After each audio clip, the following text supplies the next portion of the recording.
Hello YouTube! So today I'm going to show you how to make one of my favorite dishes, Swedish meatballs. Tender, delicate meatballs, seared to perfection, crispy outside. So let me teach you how to make them.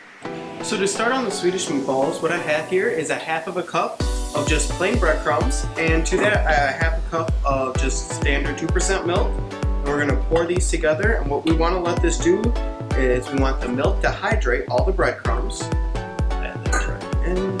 Give it a nice little stir. You want this, it will form a paste, and the longer it sits, the more time the breadcrumbs have to soak up all the milk. And you want to do this beforehand because the milk and the breadcrumbs will never have the absorption rate if you mix it right in with the ground beef. So this step is very important.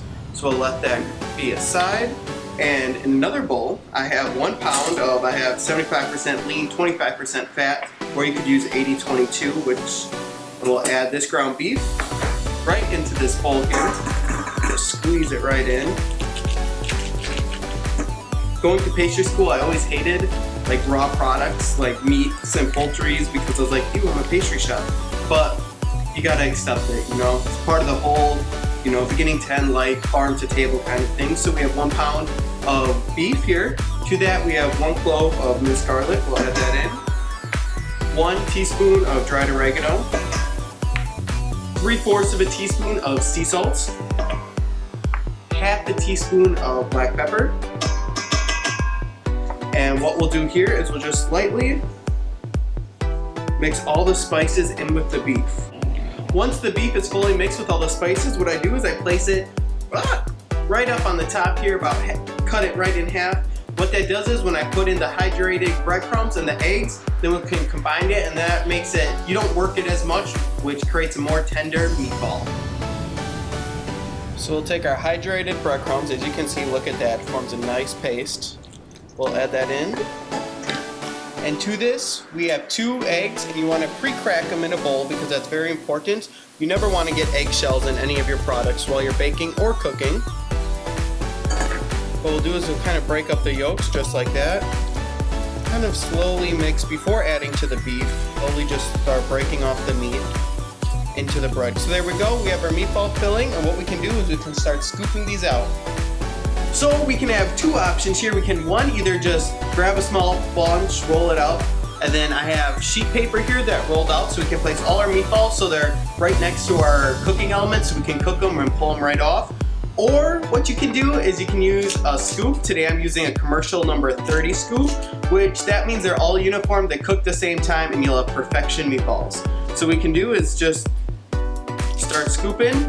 Now you can either leave it like that, flat bottom, or just give it a nice little roll, place it on there, and you got your hands full now.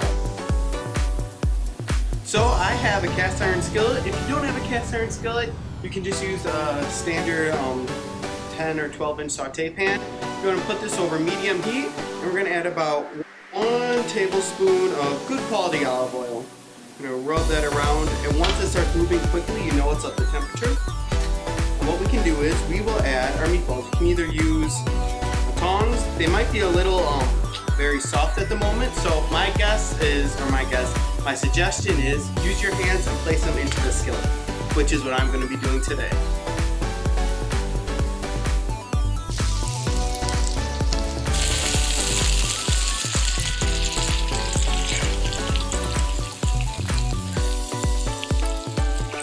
After all your meatballs are browned like they are here beautifully, what we can do is in a pan, we're going to add 2 tablespoons of butter. If you have a lot of grease in your pan, remove it and save about a tablespoon of that because that's flavor, but too much grease is not okay.